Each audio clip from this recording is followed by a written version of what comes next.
In 1998, a disturbing sight was witnessed by locals and holidaymakers along the coast of the Philippines, the Indo-Pacific, and the Caribbean.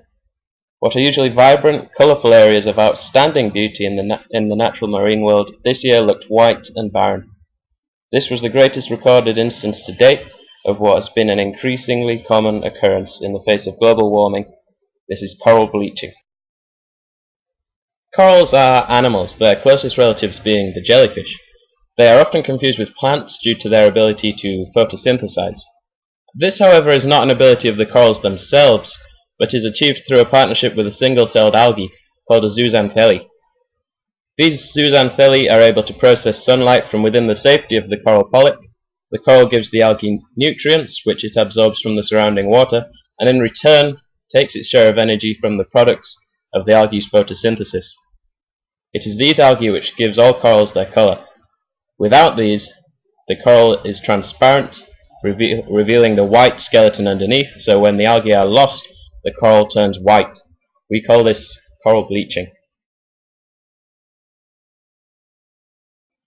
The corals do possess tentacles for gathering food from the water column, in the same way that jellyfish do. As such, they are not completely helpless without the algae.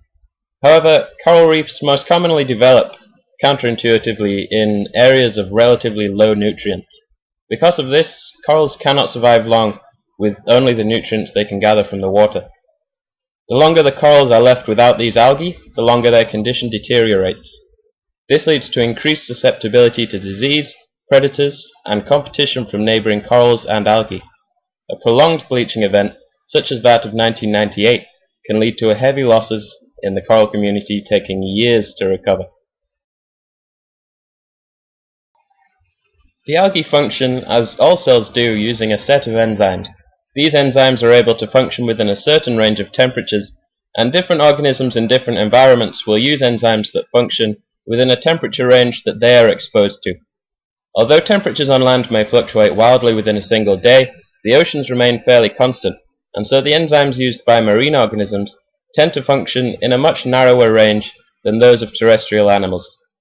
And so as global temperatures rise, the algae are quickly taken out of their range and begin to lose their efficiency. In extreme conditions, the algae become stressed and begin producing toxins. The response of the coral, which now has algae that are not only not providing it with energy, but are now poisoning it, is to kick the algae out. As temperatures rise further, this scenario plays out more and more often as the critical temperature is hit. Providing that the temperature drops before irreversible damage has been done, the corals are able to reabsorb zooxanthellae, which are able to survive in the water column as plankton. Different species of zooxanthellae have different temperature ranges which they function in, and recent studies suggest that corals are able to absorb a different species with higher temperature ranges to cope with rising temperatures. However, there is a trend amongst zooxanthellae that the higher the resistance to heat, the lower the photosynthetic rates are within that functional range, and so, if the coping mechanism continues, the coral community will become less competitive and is more likely to be overrun by more opportunistic algal species.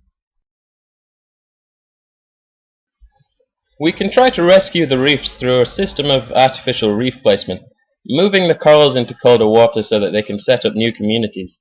However, I would stress that human attempts in the past to introduce a species to a new area, even with the best intentions, has typically not ended well, and we would have to consider the impacts on cold water species that already live there.